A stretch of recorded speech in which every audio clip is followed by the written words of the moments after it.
नमो भगवते वासुदेवाय।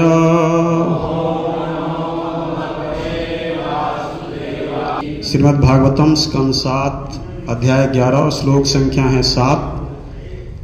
हम 6 और 7 है, 6 में परपट नहीं है तो 7वें श्लोक का उच्चारण करेंगे। 7वां श्लोक बोर्ड पे लिखा गया है। धर्म मूलम ही भगवान सर्ववेदमयो हरिः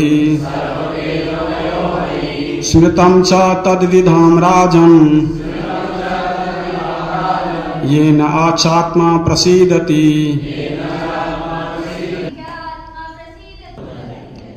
कृपया अनुवाद दोहराइए। परम पुरुष अर्थात पूर्ण पुरुषोत्तम भगवान समस्त वैदिक ज्ञान के सार, समस्त धर्मों के मूल तथा महापुरुषों की स्मृति हैं। हे राजा युधिष्ठिर, इस धर्म के सिद्धांत को प्रमाण स्वरूप समझना चाहिए। इसी धार्मिक सिद्धांत के आधार पर सबों की तुष्टि होती है, यहाँ तक कि मनुष्य के मन, आत्मा तथा शरीर की भी तुष्टि होती है। तात्पर्य, जैसा कि यमराज ने कहा है, धर्मः तु साक्षात भगवत प्रणीतम। मृत्यु के बाद प्रत्येक जीव की देखभाल करने वाले भगवान का प्रतिनिधि यमराज हैं, जो इसका निर्णय करता है कि जीव कब और कैसे अपना शरीर बदलेगा। वह अधिकारी है और उसका कहना है कि धर्म तो ईश्वर द्वारा प्रदत्त नियमों तथा आचार संहिताओं से बना है, कोई धर्म का निर्माण नहीं कर सकता। अतएव वैदिक सिद्धांतों के अनुयायी कृत्रिम धार्मिक पद्धतियों को अस्वीकार कर देते हैं। भगवत गीता 15वें अध्याय के 15वें श्लोक में कहा गया है, वेदेश्च सर्वे अहमेव वेद्यो। वैदिक ज्ञान का अर्थ है पूर्ण पुरुषोत्तम भगवान कृष्ण को समझना। अतएव हम चाहे वेदों की बात करें या शास्त्रों की, चाहे धर्म की बात करें या मनुष्य के वृत्तिपरक कर्तव्यों के सिद्धांतों की, इन सब का एकमात्र लक्ष्य भगवान कृष्ण को समझना होना चाहिए। अतएव श्रीमद् भागवतम का यह निष्कर्ष है कि सवै पुंसाम परो धर्मो यथा भक्तिर अधोक्षरे अहेतुक अप्रतिहता ययात्मासु प्रसिद्धति। दूसरे शब्दों में धार्मिक नियमों का लक्ष्य भगवान की दिव्य प्रेमा भक्ति करना सीखना है। यह सेवा अहेतुक होनी चाहिए तथा भौतिक स्थितियों के रोके जाने पर भी रुकनी नहीं चाहिए। तब मानव समाज सभी प्रकार से सुखी हो सकेगा। स्मृतियां वैदिक ज्ञान के सिद्धांतों का अनुगमन करने वाले शास्त्र हैं, जिन्हें वैदिक सिद्धांतों का प्रमाण माना जाता है। धर्म का पालन करने के लिए 20 प्रकार की भिन्न भिन्न स्मृतियां हैं, जिनमें से मनु तथा याज्ञवल्क्य स्मृतियां सर्वव्यापक हैं। याज्ञवल्क्य स्मृति में कहा गया है, श्रुति स्मृति सदाचारः स्वस्य च प्रियमात्मनः सम्यक संकल्पजः कामो धर्म मूलादिमृतम स्मृतम। मनुष्य को चाहिए कि वह श्रुतियां, वेदों तथा स्मृतियों से मानवीय आचरण सीखे। श्री रूप गोस्वामी ने भक्ति रसामृत सिंधु में कहा है, श्रुति स्मृति पुराण आदि 5 रात्रिक विधि बिना एकांत की हरेर भक्ति उत्पात एव कल्पते। आशय यह है कि भक्त बनने के लिए मनुष्य को श्रुति और स्मृति में दिए गए नियमों का पालन करना चाहिए। उसे पुराणों तथा 5 रात्र की विधि के नियमों को मानना चाहिए। श्रुति तथा स्मृति का पालन किए बिना न तो कोई शुद्ध भक्त बन सकता है और न भक्ति से रहित श्रुति तथा स्मृति से कोई जीवन की सिद्धि प्राप्त कर सकता है। अतएव सभी प्रमाणों से यह निष्कर्ष निकलता है कि भक्ति के बिना धार्मिक सिद्धांत का प्रश्न ही नहीं उठता। धार्मिक सिद्धांतों को संपन्न करने में ईश्वर केंद्र बिंदु रहता है। इस समय विश्व भर में धर्म के नाम पर जो कुछ भी हो रहा है वह भक्ति भावना से प्रायः रहित है। अतएव श्रीमद् भागवतम के निर्णय के अनुसार वह निंदनीय है। भक्ति के बिना तथाकथित धार्मिक सिद्धांत मात प्रवंचना है। ओम अज्ञानतिमिरान्धस्य ज्ञानाञ्जनशलाकया चक्षुरुन्मीलितं येन तस्मै श्रीगुरुवे वसुदेवसुतं देवं कंसचाणूरमर्दनं देवकी परमानंदम श्रीकृष्णं वंदे जगद्गुरुम। हरे कृष्णा। तो आप सबका स्वागत है इस सुबह के भागवत कक्षा में। और ये जो प्रसंग चल रहा है, जो प्रतिदिन आते हैं उनको तो मालूम है, बस थोड़ा सा कि नारद मुनि युधिष्ठिर महाराज को उपदेश कर रहे हैं।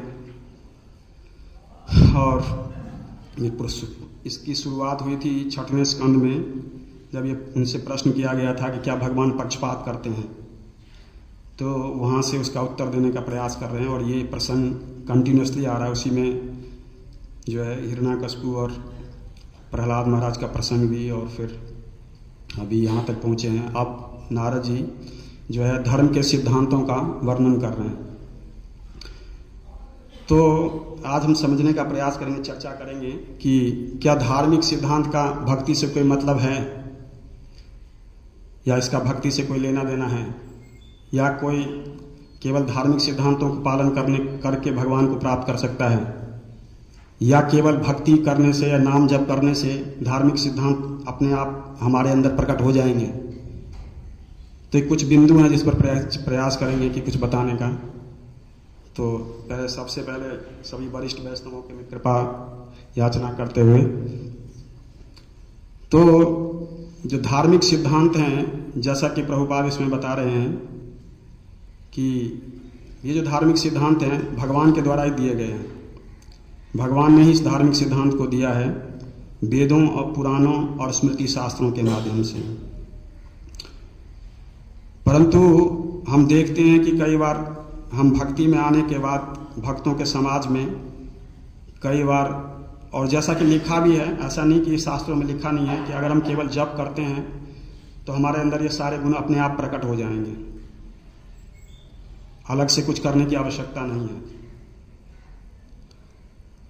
परंतु और फिर कई बार जो दूसरे हम देखते हैं सनातन धर्म में ही जो दूसरे लोग हैं या सनातन धर्म को ही फॉलो करते हैं, पर वो केवल इन चीज़ों पर ज़्यादा ध्यान देते हैं कि इन सिद्धांतों का पालन जरूरी है, किसी का बुरा नहीं करना, इस तरह की छोटी छोटी बातों का ध्यान रखने, जप करने से क्या होगा।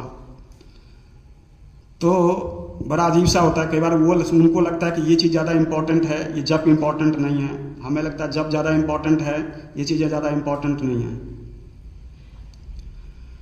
बट क्या है कि दोनों का ही अपना अपना महत्व है, और दोनों में एक्चुअल में अन्योन्याश्रय संबंध है। अन्योन्याश्रय संबंध का मतलब होता है एक के बिना दूसरे का एग्जिस्ट नहीं है, अर्थात एक चीज दूसरे चीज के ऊपर निर्भर है। आप कहोगे इसका मतलब भक्ति किसी के ऊपर निर्भर हो गई, नाम जप किसी के ऊपर निर्भर हो गया। नहीं, ये प्रभुपाद लिखते हैं इस परपट में, इसको प्रमाण स्वरूप समझना चाहिए कि अगर कोई भक्ति कर रहा है, प्रमाण स्वरूप समझने का मतलब है कि अगर कोई भक्ति कर रहा है और बहुत अच्छी भक्ति करने का प्रयास कर रहा है तो उसके अंदर ये सारे गुण प्रकट होंगे। परंतु अगर ये सारे गुण प्रकट नहीं हो रहे और इसमें से कुछ गुण भी प्रकट नहीं हो रहे, तो इसका मतलब भक्ति ठीक से नहीं कर रहा है और उसकी भक्ति में खोट है या कुछ न कुछ गड़बड़ है। क्योंकि हम कई बार जो है हम ये प्रस्तुत करने का प्रयास करते हैं कि हमारे अंदर ये चीज़ें हैं और नाम जप कर रहा हूँ मैं तो ये सब कुछ हो गया, इतनी ध्यान देने की आवश्यकता नहीं है। कई छोटी छोटी चीज़ें हैं जिस पर हम ध्यान देते नहीं हैं। हम प्रभुपाद के मूवमेंट में देखते हैं, प्रभुपाद के बहुत सारे डिसाइपल थे, हजारों डिसाइपल को प्रभुपाद ने इनिशिएट किया, और बहुत सारे जो प्रभुपाद डिसाइपल्स थे बाद में वो इस मूवमेंट को छोड़ के चले गए या छोड़ दिया उन्होंने, या छूट गया, एनीथिंग, कुछ भी क्या बोल सकते हैं हम। तो एक डिवोटी बता रहे थे मायापुर में कि इसका ये मतलब नहीं है कि उन्होंने कोई, उनकी सेवा में कोई कमी थी या उनके जप में कुछ कमी था, क्योंकि बड़ी बड़ी सेवाएं करी उन्होंने, परंतु उन्होंने छोटे छोटे जो चीज़ें होती हैं, जो सिद्धांत होते हैं, उसको ओवरलुक कर दिया उस बड़ी चीज़ों के उसमें। तो धीरे धीरे क्या है कि ये इतनी इस तरह से व्यक्ति धीरे धीरे फिर क्या होता है, अंदर से उसकी सारी चीज़ें खत्म हो जाती हैं। फिर जो धार्मिक सिद्धांतों को धारण करने के लिए जो शक्ति चाहिए, वो शक्ति क्षीण हो जाती है। वो शक्ति आती है भक्ति से, नाम जप करने से। अगर हम नाम जप करते हैं तो हमें ये नाम जप इतना योग्य बना देता है कि इन धार्मिक सिद्धांतों को हम धारण कर सकें।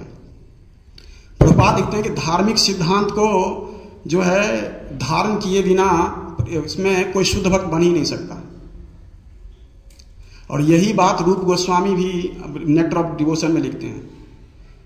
मान लीजिए हम इसको साधारण भाषा में अगर समझें कि कोई भक्त जप भी करता है, बहुत अच्छा जप करता है, सब कुछ कर रहा है, बट साथ में बहुत कुछ और भी करता है जो कि धार्मिक सिद्धांतों के विरुद्ध हैं।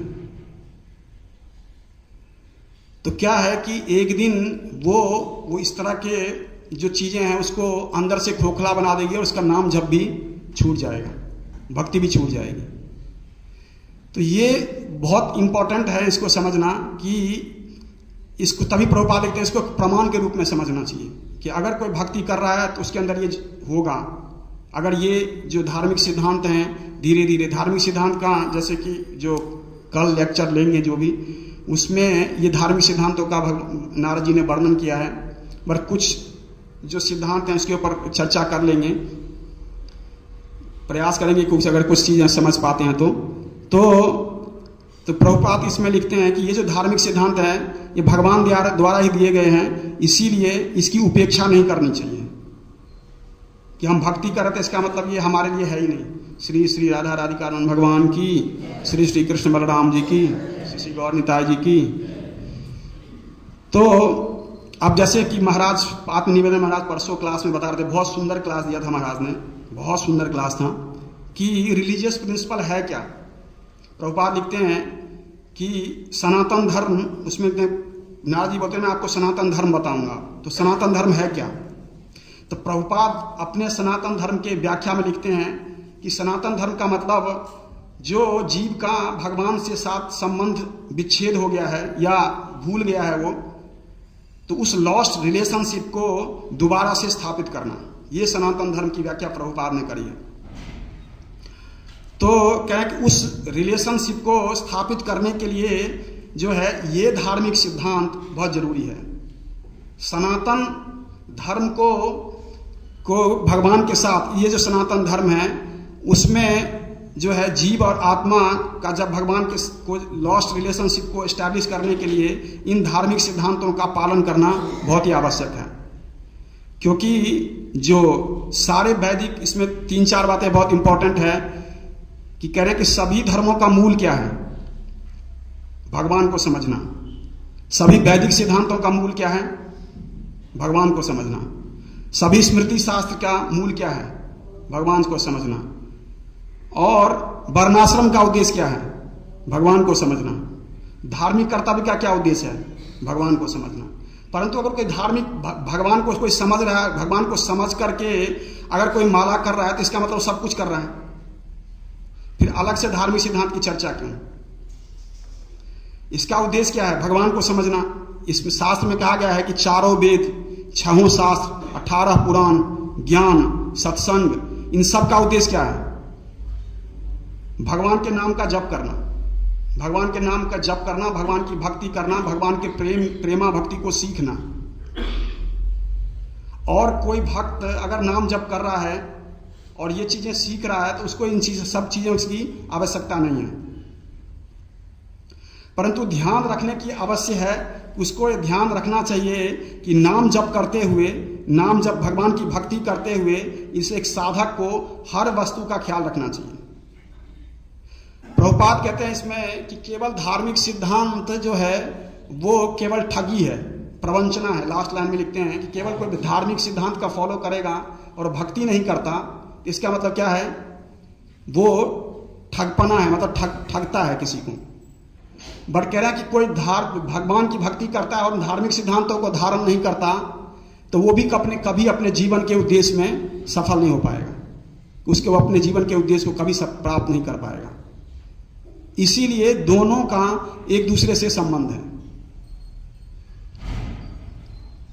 तो प्रभुपाद लिखते हैं 10वें स्कंद के 24वें अध्याय के 11वें श्लोक के परपट में लिखते हैं, if anyone gives up religious principles fails to achieve good fortune, कि वो जो है अपने मतलब सौभाग्य को खो देता है अगर वो रिलीजियस प्रिंसिपल्स को फॉलो नहीं करता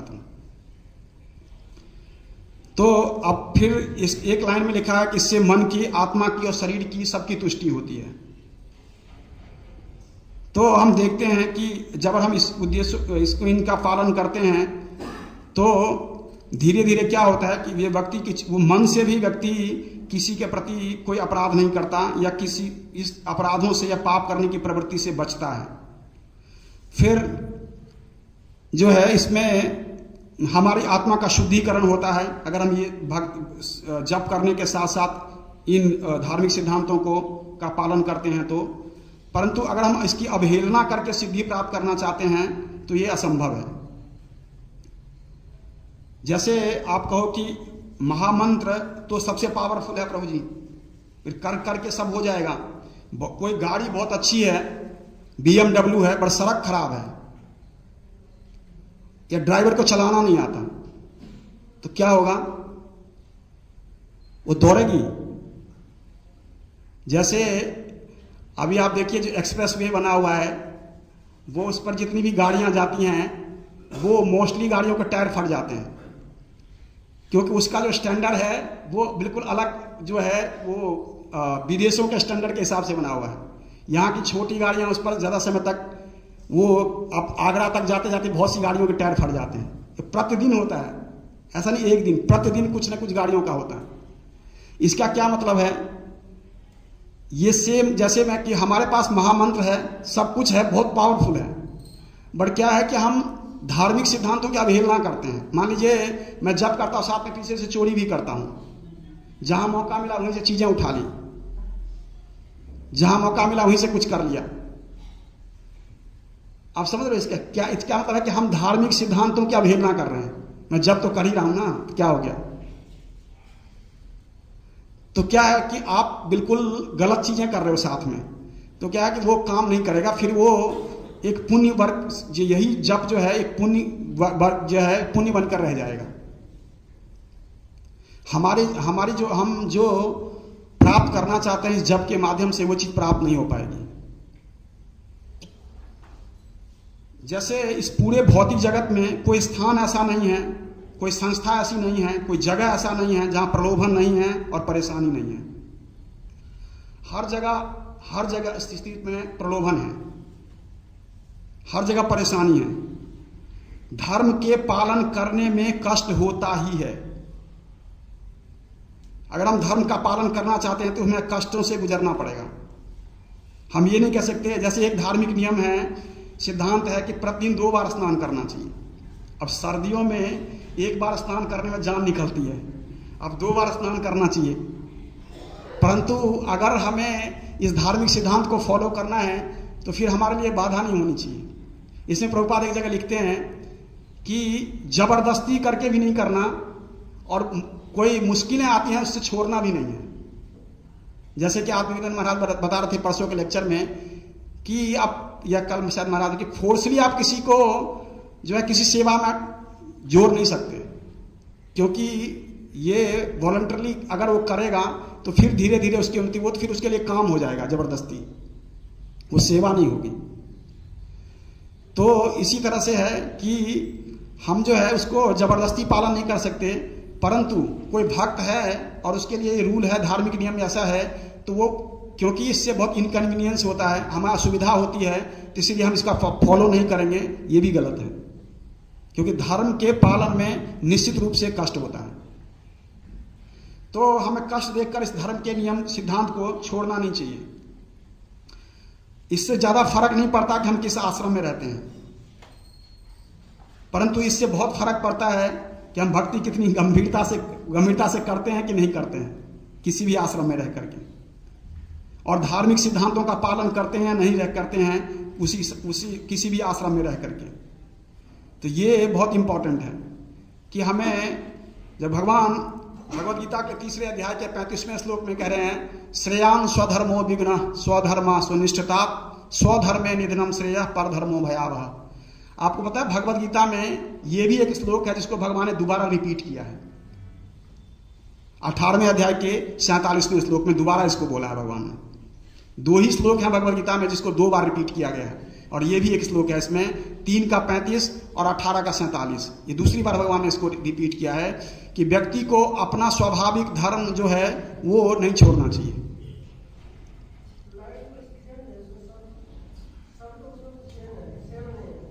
लाइन सेम है, दूसरे लाइन में थोड़ी अलग है, बट बाकी जो है बिल्कुल सेम है, अर्थ ऑलमोस्ट सेम है। तो उस कहने का मतलब है कि जो रिलीजियस प्रिंसिपल है उसको, अब सबसे इंपॉर्टेंट ये है कि अगर हम छोटे छोटे धार्मिक सिद्धांतों का पालन नहीं कर सकते हैं तो हम बड़े सिद्धांतों से पालन करने की अपेक्षा आपसे कैसे की जाएगी? ये किसी से कैसे की जा सकती है कि अगर वो छोटे छोटे धार्मिक सिद्धांतों का पालन नहीं कर सकता। मान लीजिए एक धार्मिक सिद्धांत है कि सुबह जल्दी उठना है ब्रह्म मुहूर्त में, और कोई व्यक्ति नहीं उठता है तो उससे कैसे एक्सपेक्ट करेंगे कि वो व्यक्ति बाकी चीजें करेगा?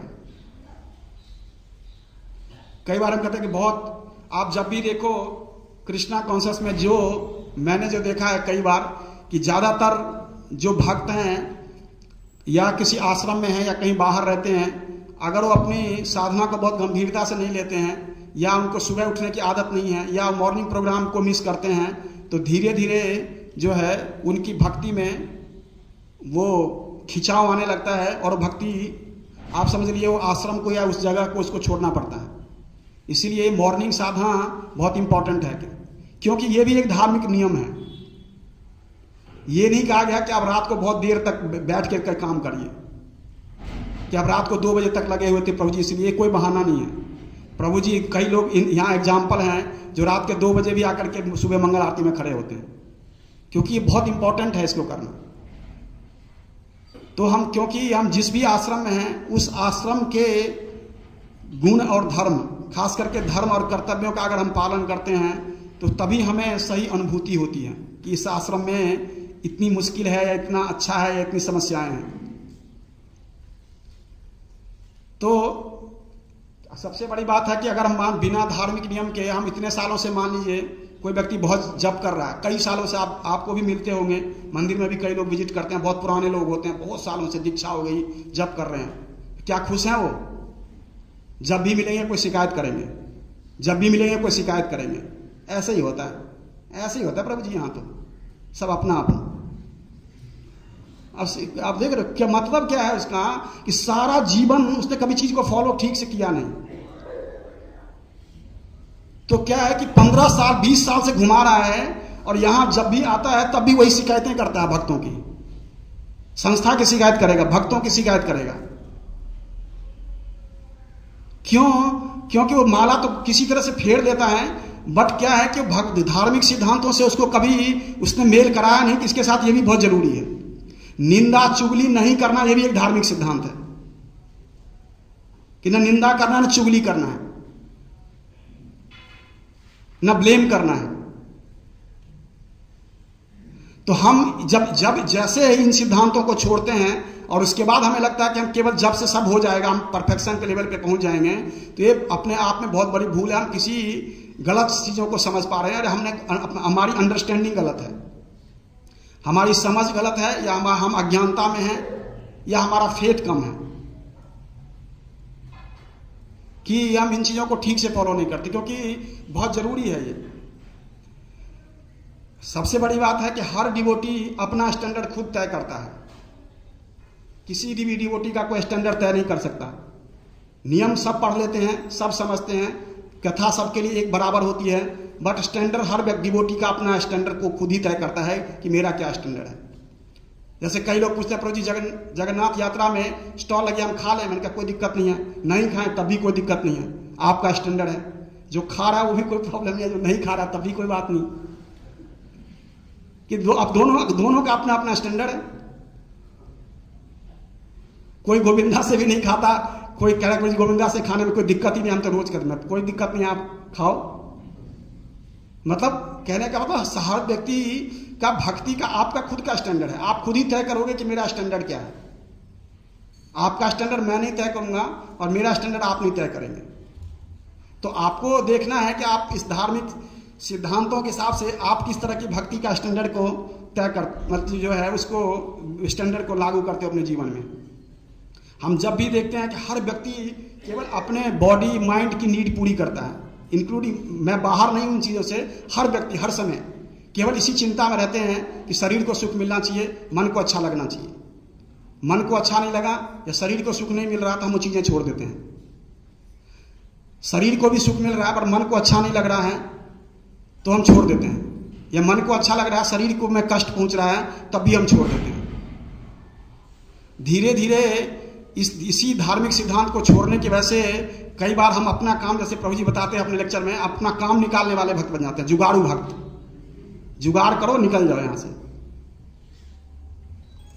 तो मैंने एक बार एक डिवोटी से बात कर रहा था तो उन्होंने पूछा, मैंने कहा ये भी करते हैं, ये भी इसी तरह से भगवान उनको भी पूरा कर रहे हैं, भाई इनका उद्देश्य इतना अच्छा नहीं है और दूसरे व्यक्ति है उसका उद्देश्य। उन्होंने कहा इस्कॉन इज डिजायर ट्री है, रियल में जो जैसे आता है उसकी वैसे डिजायर भगवान पूरी कर देते हैं। अच्छा इसलिए आया था, चल ग्रांट रोग मिल गया तेरे को। तो हर तरह के संस्था में भी 4 तरह के लोग आते हैं, खाली भगवान के पास भक्त नहीं आते, 4 तरह के संस्थाओं में भी ऐसे 4 तरह के लोग आते हैं। सबका अलग अलग उद्देश्य है संस्था में रहने का भी। ऐसा नहीं कि जो मठ में रहता है सबका उद्देश्य केवल भगवान को प्रसन्न करना है, नहीं। कोई पैसा कमाने के लिए भी बैठा हुआ है, कोई डांस करने के लिए भी बैठा हुआ है, कोई देखने के लिए भी बैठा है, कोई जीवन यापन के लिए भी बैठा हुआ है, कोई बहुत गंभीर भक्त से भक्ति करने के लिए भी है। आपको तय करना आपको किसके साथ जाना है, क्योंकि हर तरह के लोग हैं, हर तरह की चीजें हैं। ऐसा नहीं कि क्योंकि ये संस्था या कोई भी चीज, जो मठ है वो भी भौतिक जगत में स्थापित है, तो भौतिक जगत की जो चीजें हैं वो यहां पर भी है, क्योंकि आदमी कहां से आता है, उसी संसार से, उसी जगह से हम आते हैं और उन्हीं कंटेमिनेशन से हम आते हैं। वो कंटेमिनेशन हमारे अंदर भी है। जब हम संस्था में रहते हैं तो वही कंटेमिनेशन हम फैलाते भी हैं। तो इसके लिए संस्था जिम्मेवार नहीं है। प्रभु जी वो भक्त ऐसा करके चला गया तो उसके लिए क्या संस्था जिम्मेवार है? नहीं, आप खुद जिम्मेवार हो, क्योंकि आपका उद्देश्य कुछ और था। इसलिए थोड़ा सा, क्योंकि ये प्रभुपाद लिखते हैं कि हम अगर भक्ति करते हुए इन धार्मिक सिद्धांतों की उपेक्षा करेंगे तो हम कभी भक्ति का जो फल है, जो एक्चुअल में भक्ति का लाभ है, भगवान को प्राप्त करना, भगवान के प्रेम को प्राप्त करना, वो कभी प्राप्त नहीं कर पाएंगे, असंभव है। इसीलिए ये बहुत जरूरी है कि हम ये समझें कि हम किसी उद्देश्य से आए हैं,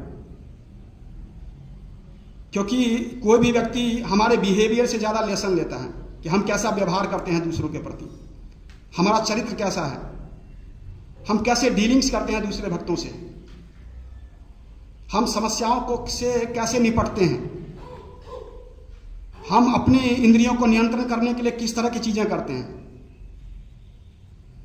तो और कैसे हम दूसरों को क्षमा कर देते हैं।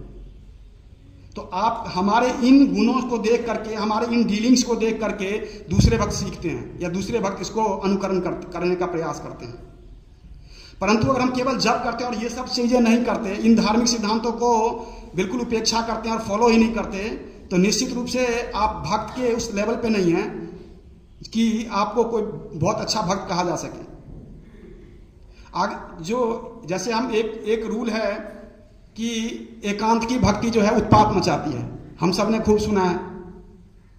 पर एकांत की, जबकि एक नियम यह भी है कि भक्तों को एकांत में वास करना चाहिए। अब हो गया ना दोनों कंट्राडिक्शन। एकांत की भक्ति उत्पात मचाती है और एक भक्तों को एकांत में वास करना चाहिए। कई जगह लिखा है धार्मिक सिद्धांत, इवन 16वें अध्याय में भगवान जब गुणों का वर्णन करते हैं वहां भी लिखा है, कई और जगह भी लिखा होगा। तो फिर क्या मतलब है? तो ये रूप गोस्वामी इसको क्लियर करते हैं नेक्टर ऑफ डिवोशन में।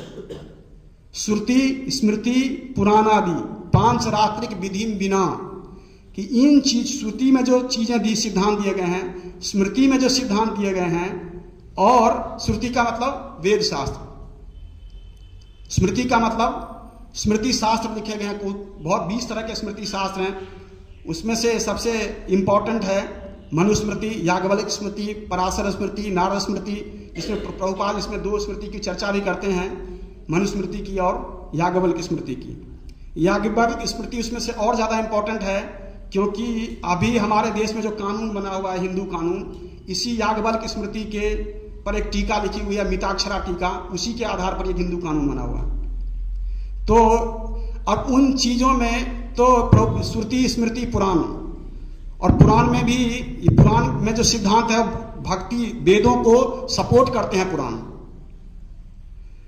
तो पुराण में जो करें, इसके बिना अगर कोई एकांत की भक्ति करेगा, रूप गोस्वामी कह रहे हैं, इनमें दिए गए धार्मिक सिद्धांतों की उपेक्षा करके अगर कोई एकांत की भक्ति की और एकांत में भक्ति करने का प्रयास करेगा तो फिर वो भक्ति क्या है, उत्पात मचाएगी।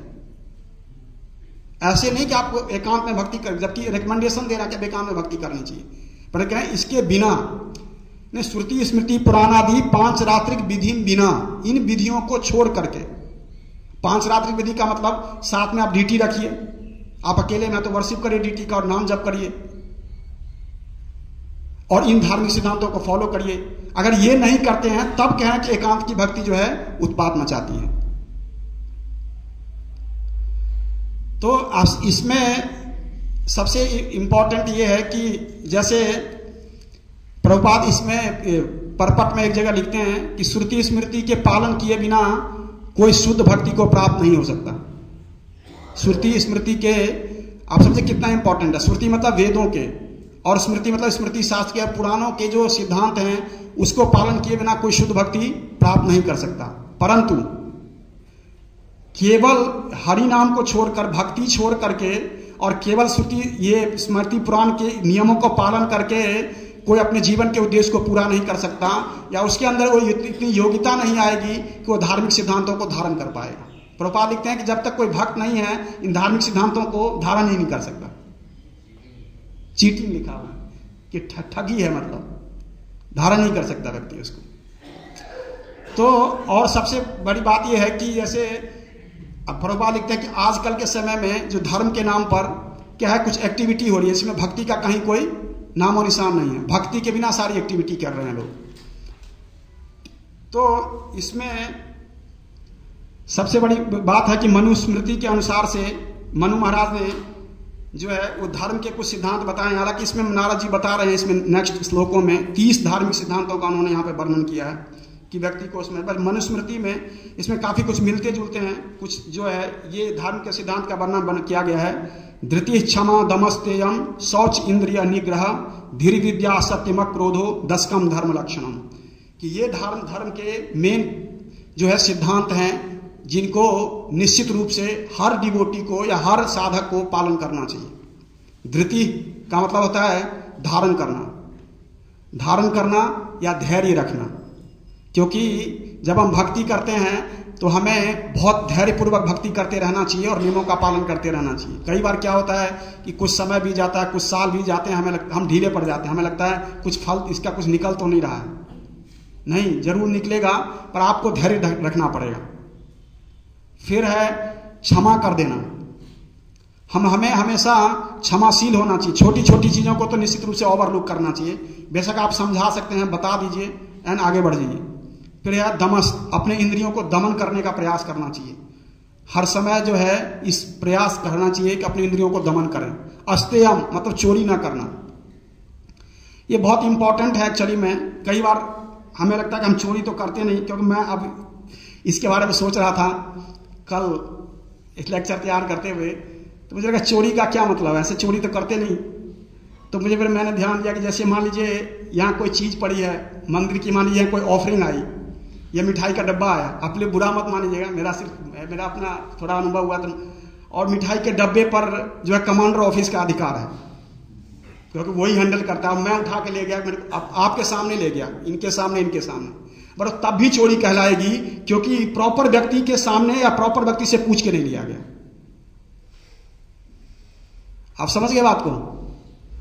क्या है कि मैंने आपके सामने उठा ली, इनके सामने उठा ली, उन दोनों के सामने नहीं उठाई जो एक्चुअल हकदार हैं उसके, उनसे बिना पूछे ले लिया, क्योंकि एक्चुअल वो व्यक्ति उसका हकदार है, वो व्यक्ति निर्णय कर सकता है ठीक है आप ले जाओ। पर मैंने उठा लिया था, वो जो है वो भी एक चोरी, खीरे का चोर या हीरे का चोर। हालांकि मनुस्मृति में जो है इन चोरों में डिफरेंस बताया गया है कि ऐसा नहीं कि खीरे के चोर को हीरे के चोर बराबर वो जो है सजा मिलेगी, क्योंकि जो सजा होती है वो की चीज़ों की वैल्यू के हिसाब से दी जाती है। हाँ, ये भी धार्मिक सिद्धांत है कि इस चीज़ों की वैल्यू के हिसाब से उसकी सजा होती है। कि ऐसा नहीं कि किसी व्यक्ति ने एक कुछ छोटे मोटी चीज़ उठा ली और किसी व्यक्ति ने वहीं से कोई बड़ी चीज़ उठा ली तो दोनों को बराबर सजा मिलेगी। ये कम से कम धार्मिक शास्त्र जो है इसको कभी सपोर्ट नहीं करते। परंतु मुझे लगा कि निश्चित रूप से यही है। मान लीजिए आश्रम में कुछ पड़ा है, मुझे पता आश्रम का मैनेजर एक व्यक्ति है और मुझे पता ये किसी के यूज का नहीं है, भी यहाँ आश्रम में फेंक देंगे, और मैंने उठा लिया और मैंने उस व्यक्ति को इन्फॉर्म नहीं किया, पूछा नहीं, ले नहीं लिया। मुझे लगता है मुझे लगा, पता नहीं मैं कितना ठीक हूँ, कि मुझे लगा ये भी एक तरह से चोरी है, क्योंकि उस पर प्रॉपर व्यक्ति से नहीं पूछा गया उसके बारे में। तो भक्ति में कितना सावधान रहने की आवश्यकता है, मैं ये बताना चाह रहा हूँ कि बहुत सावधानी बरतने की आवश्यकता है। अस्तेयम, फिर उसमें क्या है, शौचम। शौचम का मतलब होता है पवित्र रहना, अंदर से और बाहर से भी। तो अंदर से हम पवित्र होने का प्रयास कर ही रहे हैं और बाहर से भी करते हैं। तो हम ध्यान रख सकते हैं भक्ति में आने के बाद, जैसे प्रभुपाद जी बताते हैं कि कम से कम 2 बार स्नान व्यक्ति को अवश्य करना चाहिए। फिर इंद्रिय निग्रह। इंद्रिय निग्रह के लिए इंद्रिय निग्रह का मतलब होता है संयमित करना, ये संयमित रखना। तो उसके लिए बहुत सारे उपाय बताए गए हैं शास्त्रों में। धीर का मतलब होता है बुद्धि, अपने बुद्धि को विकसित करना। तो कैसे बुद्धि विकसित करेंगे? शास्त्रों को पढ़ के, सत्संग करके, भक्तों से सुन के जो है। फिर विद्या, अध्यात्म विद्या विद्या का मतलब यहाँ है स्वाध्याय करना। इसमें अर्थ बताया गया है कि मतलब स्वाध्याय करना। ये सब धार्मिक सिद्धांत हैं। सत्य बोलना, ये बहुत इंपॉर्टेंट है, सत्य बोलने वाला सिद्धांत। क्योंकि विदाउट मतलब बिना किसी लाग लपेट के व्यक्ति 1 सेकंड में झूठ बोल देता है। कंठी भी है, चोटी भी है, माला भी लटक रही है बीच में, सब कुछ फर्स्ट क्लास है, कुछ भी पूछो 1 सेकंड में वो ध्यान ही नहीं रहता कि मैं क्या बोल दिया। अब जैसे आप एक एग्जाम्पल से, वैसे तो बहुत सारी चीजें होती हैं, आप खुद भी आप नोटिस करोगे तो बहुत सारी चीजें दिखेगी। आप नोट करो कि मैं पढ़ रहा था एक दिन, तो उसमें लिखा है कि छोटी से छोटी बात को बहुत ध्यानपूर्वक करना चाहिए। प्रभु जी, मैं अभी 1 मिनट में आपको फोन करता हूं, और 1 घंटा बीत गया, उस व्यक्ति का फोन नहीं आया। बस आप 1 सेकंड रुको, में आया। अब कैसे संभव है 1 सेकंड रुको, में आया? इतने बोलने में 1 सेकंड हो जाता है। धड़ल्ले से बोलते हैं, हमें आदत पड़ी हुई है। हम इसका ध्यान रख सकते हैं कि कम से कम इसको अवॉइड करें। कह रहे हैं कि एक शब्द जो हमने अपने मुंह से निकाला है उसका रिएक्शन होता है। हम समय से, हम काल से, अर्थात काल से, भगवान से, और क्या बोलते हैं, ये धार्मिक जो अधिकारी हैं जैसे यमराज लोग, इनसे मजाक नहीं कर सकते। किसी भी तरह से हमारे अंदर वो शक्ति नहीं है कि हम मजाक से भी इस तरह की चीजें बोलें। तो हमें अपने एक शब्द को बड़े ध्यानपूर्वक बोलना चाहिए। कि साधक का मतलब है वो बहुत अपने आप को साध लिया है जिसने, उसका एक शब्द ऐसे नहीं निकलेगा जो बिना मतलब का, तभी वो साधक है। साधक का क्या मतलब? आप अपने आप को व्यक्ति साधता नहीं है, अपने आप को बांध के नहीं रख पाता, अपने वाणी को बांध के नहीं रख पाता है, वो अपने शब्दों को बांध नहीं पाता, अपनी प्रवृत्ति को बांधने में सफल नहीं होता, और जिसको बांधने के लिए प्रयास कर रहा है, तो निश्चित रूप से हम सही रूप के सही साधक नहीं है। तो ये धार्मिक सिद्धांतों में ये इन चीजों का बहुत इंपॉर्टेंट है कि हम इस कैसी चीजों को करते हैं। फिर सबसे बड़ी बात यह है कि जो ब्राह्मण के लिए और दूसरे लोगों के लिए बहुत सारे अलग अलग चीजों के धार्मिक सिद्धांत बताए गए हैं। फिर मैं आपको बताता, सत्य, अक्रोध हो, मतलब क्रोध नहीं करना है। हमेशा ध्यान रखना चाहिए क्रोध से दूर रहें। बहुत इम्पॉसिबल है किसी व्यक्ति के लिए, कि इतना आसान नहीं होता कि हम क्रोध से दूर रहें, बट एज जितना ज़्यादा पॉसिबल हो प्रयास करें कि हमारे अंदर से जो है क्रोध ना हो। करें कि ये 10 धर्म के प्रमुख सिद्धांत है, मनु महाराज कह रहे हैं। और नारद जी हालांकि जो अब कल लेक्चर है उसमें ये 1, 2, 3, 4, 5 श्लोकों में 30 धार्मिक सिद्धांतों का वर्णन कर रहे हैं। तो वो धार्मिक सिद्धांत कह रहे हैं कि इसको जब हम, प्रभुपाद बताते हैं, जब हम भक्ति करते हैं और नाम जप करते हैं भगवान का, और धीरे धीरे तो हमारे अंदर ये शक्ति आती है कि हम धार्मिक सिद्धांतों को धारण कर सकें। परंतु केवल हम धार्मिक सिद्धांतों की अवहेलना ना करें कि जो धार्मिक सिद्धांत हमें इसके साथ बहुत जरूरी है, उस सिद्धांत को हमें निश्चित रूप से धारण करना चाहिए। तभी हम भक्ति में आगे बढ़ेंगे और अपने जीवन के उद्देश्य को जो है वो प्राप्त कर पाएंगे, क्योंकि ये धार्मिक सिद्धांत भी भगवान के द्वारा दिए गए हैं। तो हमें इसमें लिखा है, प्रभुपाद लिखते हैं, to become a devotee one must follow the principles left down by the shruti and smriti. One must follow कि जो है श्रुति स्मृति में जो धार्मिक सिद्धांत हैं उसको निश्चित रूप से पालन करना चाहिए, अगर किसी को जो है वो डिवोटी बनना है या शुद्ध भक्त बनना है। तो कहने का मतलब ये था कि हम धार्मिक भक्ति करते हुए धार्मिक सिद्धांतों की अवहेलना नहीं कर सकते, और केवल धार्मिक सिद्धांत फॉलो करके हम जो है भगवान को प्राप्त नहीं कर पाएंगे, या हम कुछ भी अच्छा नहीं कर पाएंगे। क्योंकि हो सकता है ऐसी प्रवृत्ति हो आपके पिछले जन्मों की वजह से कि आप एक दो धार्मिक सिद्धांतों को बहुत दृढ़तापूर्वक पालन कर रहे हो, बट केवल धार्मिक सिद्धांतों को पालन करें और भक्ति ना करें, क्योंकि सबका उद्देश्य क्या है? भगवान की सेवा करना है, भगवान के नाम का जप करना, भगवान को समझना। तो अगर वो धार्मिक सिद्धांत का पालन करके ये नहीं हो पा रहा है तो निश्चित रूप से फिर वो धार्मिक सिद्धांत भी व्यर्थ है। तो इसीलिए ये दोनों एक दूसरे के पूरक हैं। अगर हम इन बातों का ध्यान रख के भक्ति करने का प्रयास करेंगे तो निश्चित रूप से हम जो है भगवान की कृपा को आकर्षित कर पाएंगे। बहुत बहुत धन्यवाद आप सबका। हरे कृष्ण। श्रीमद् भागवत महापुराण की, श्री प्रभुपाद की। एक क्वेश्चन, किसी का टिप्पणी? यस प्रभु जी।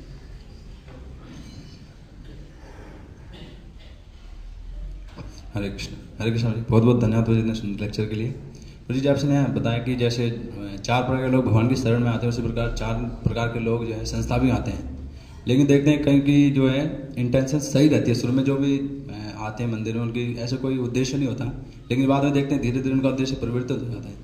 और इसका उल्टा भी है, कई लोग गलत पर्पज़ के लिए आते हैं लेकिन बाद में उनका पर्पज़ ठीक हो जाता है। तो ये कैसे होता है, उसको कैसे करेक्ट किया जाए? एक्चुअली में क्या है कि कई बार व्यक्ति जो है वो परेशान होकर के, और किसी वजह से कई बार मंदिर में आने का एक ये भी कारण होता है, जैसे अर्थ, जैसे कुछ दिन महाराज बता रहे थे कि 2 कैटेगरी के लोग ज़्यादा मंदिर में आते हैं।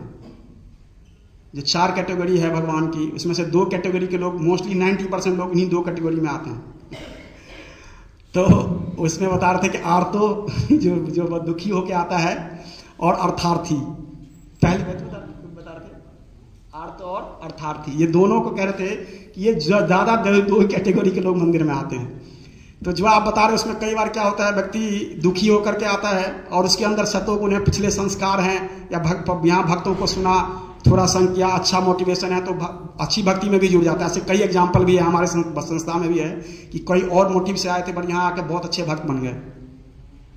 तो वो पिछले उनके कर्म आप समझ लीजिए, भगवान उनको खींच के ले आते हैं। जो पिछले जो धार्मिक चीज़ें जो हैं वो उनको पुश कर देती है कि यहाँ रह जाओ।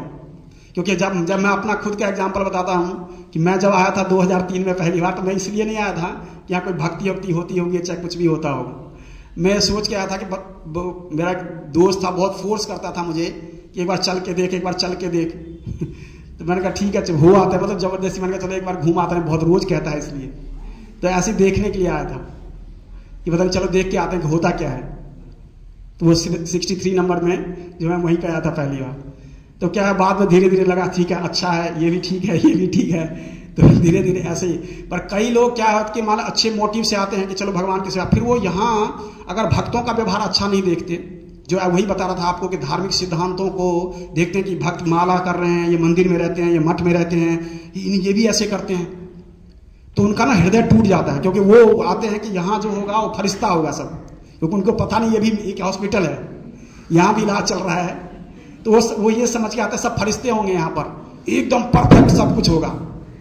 उसमें जैसे आपको एक एग्जांपल बताता हूँ, मेरे एक दोस्त हैं जो कि रमेश नगर में रहते हैं। वो पति पत्नी, यहाँ मैंने कई बार सुना भी चुका हूँ, वो यहाँ पर आते हैं।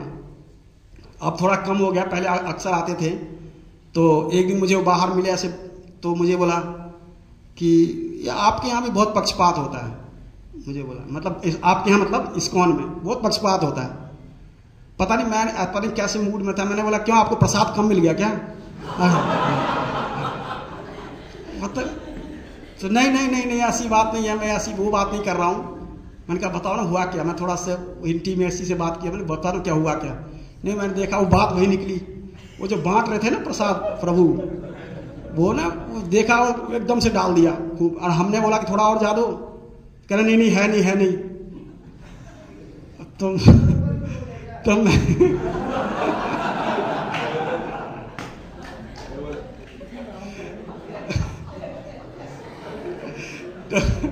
मैंने उनको कहा ठीक है, मैं अथॉरिटी से कभी रिक्वेस्ट करूंगा कि आपको वहां पर खड़े कर दे, ठीक है। तो आप निष्पक्ष करके दिखाना, मैं आपकी पत्नी खड़ी होगी तो फिर आप दिखाना उतनी ही टेढ़ा करना जितने आपने दूसरों में टेढ़े किए। तो क्या है कि हम कुछ कर नहीं सकते, आप समझ रहे हो। उसने सोचा भी यहाँ भी ऐसे होता है। अब वो चीजें देखने कुछ और आते हैं भाई, आप मंदिर में आपसे उसको एक्सेप्ट नहीं कर पाता। अच्छा यहाँ भी ऐसे होता है भाई, यहाँ भी होता है कि क्या मतलब। हर जगह अच्छे और बुरे हर जगह है, हर जगह इस तरह के लोग हैं। पार्शियलिटी ये खत्म हो जाएगी फिर तो पता नहीं बहुत बड़ी बात है ये। तो कहने का मतलब कि हर व्यक्ति का ऐसा उद्देश्य है। कई बार उनको लोगों को झटका लगता है हमारे व्यवहार से, हमारी चीजों से। मालूम मैं माला भी कर रहा हूँ, साथ में कर रहा हूँ, हाँ प्रभु जी ठीक है, हरे कृष्ण कृष्ण। अब वो देखेगा कभी माला भी कर रहा है, साथ में बात भी कर रहा है, तो उसको धक्का तो लगेगा ही। मैंने सुना ही नहीं था कभी। जैसे एक मेरे और जानने वाले वो करते, वो लोग चप्पल पहन के भी जप करते हैं क्या। मैंने कहा मतलब कह रहे वो आप लोग घूमते भी हो और जप भी करते रहो। तो मैंने फिर इसको समझाया, मैंने कहा वैदिक मंत्रों को चप्पल पहन के नहीं किया जाता है, नाम जप कैसे भी कर सकते हैं। मैंने कहा वैसे तो रूल यही है कि हम बैठ के करें, एक आसन पर करें, इस तरह से करें, पर ना करने से अच्छा है कि घूम करके करें। उससे भी ना से करना है कि चलते हुए कर ले, बैठ के कर ले, ट्रेन में कर ले, जैसे भी मर्जी कर ले। तो फिर उसके बाद समझ में आया अच्छा। तो ये है। चलिए और किसी का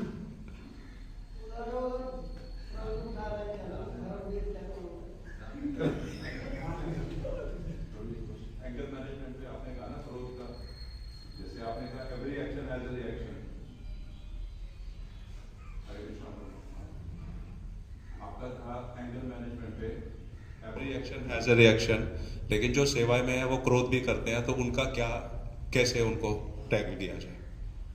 आप टैकल करने के लिए नहीं आए हो, भगवान ने आपको टैकल करने के लिए नहीं भेजा है, आपको बर्दाश्त करने के लिए भेजा। आप सहन करो यहाँ पर कि वो उनका अनर्थ है, वो देखेंगे।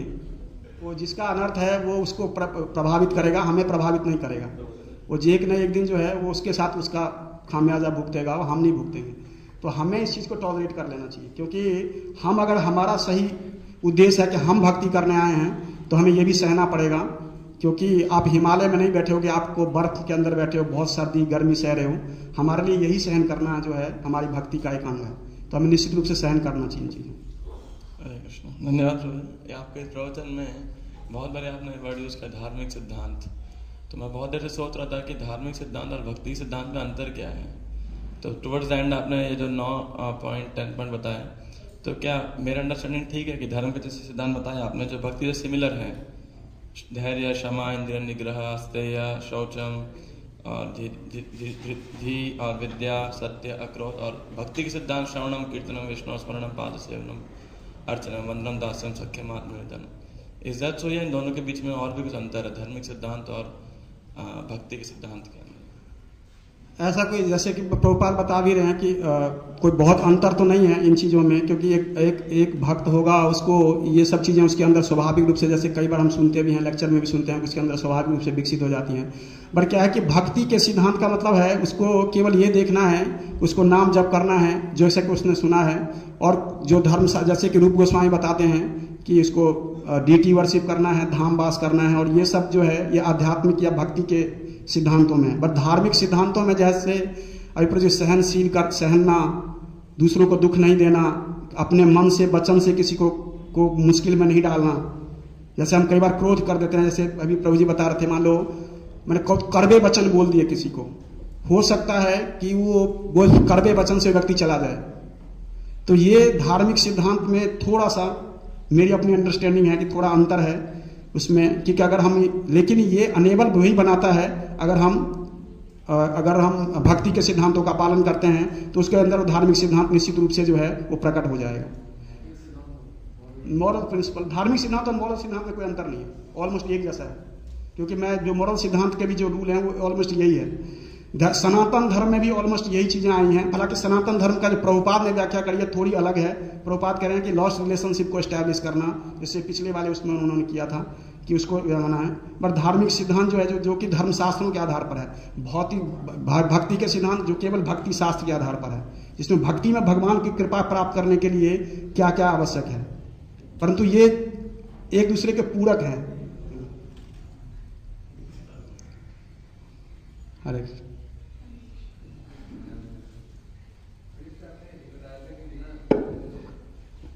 दोनों तरफ आपने बताए थे कि ये धार्मिक सिद्धांत जो भी हम सिद्धांत है बिना भक्ति के व्यर्थ हैं, और भक्ति भी जो है शुद्धि स्मृति के हिसाब से अगर ना किया जाए तो वो उत्पात मचाती है।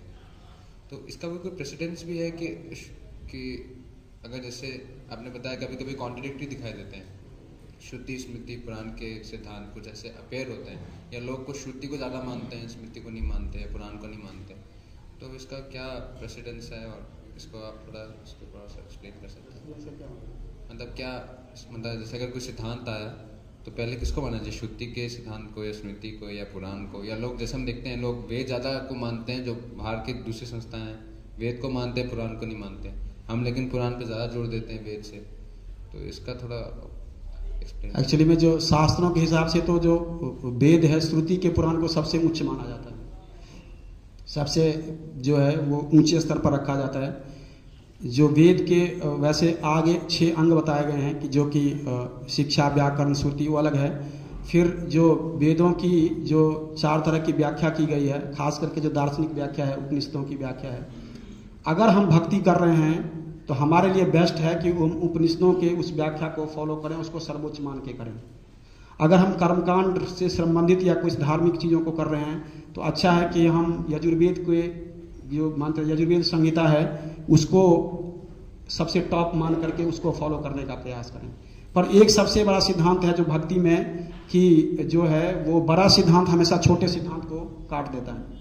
मान लीजिए जैसे मुझे चिकन पॉक्स हो गया या और मैं स्नान करने के लिए मना कर दिया डॉक्टरों ने, तो मुझे जप नहीं करना चाहिए। अब चिकन पॉक्स अगर मैं टॉयलेट भी जा रहा हूँ तो कंटेमिनेट हिसाब में मुझे किसी को जप नहीं करना चाहिए, पर जप तो करना है। तो फिर क्या है, ये सिद्धांत को बड़ा वाला सिद्धांत काट देगा, अर्थात वो नाम जप का जो सिद्धांत है उन दोनों सिद्धांतों को काट देगा कि नाम जप सर्वोपरि है और ये जो है वो छोटे लेवल पे है। इसलिए हमेशा उत्तरोत्तर कहा गया कि उत्तरोत्तरम बलीयसी, जो ऊपर से ऊपर की जो चीज़ें हैं वो ज़्यादा बलवान होती है, कि जो वेद के वाक्य हैं वो ज़्यादा बलवान हैं, क्योंकि वेद के वाक्य स्वयं भगवान के द्वारा है। पुराण जो है और नीचे और नीचे और नीचे करके कुछ न कुछ समय काल के हिसाब से कुछ न कुछ उसमें किए जाते रहे हैं, बट वेदों में ये सब चीज़ें बिल्कुल नहीं है। तो हमें ऊपर के सिद्धांतों को ज़्यादा फॉलो करना चाहिए। धन्यवाद। हरे कृष्णा। शील प्रभुपाद की, अनंत कोटि वैष्णव वृंद की, निताय गौर प्रेमानंदे। हरे कृष्ण।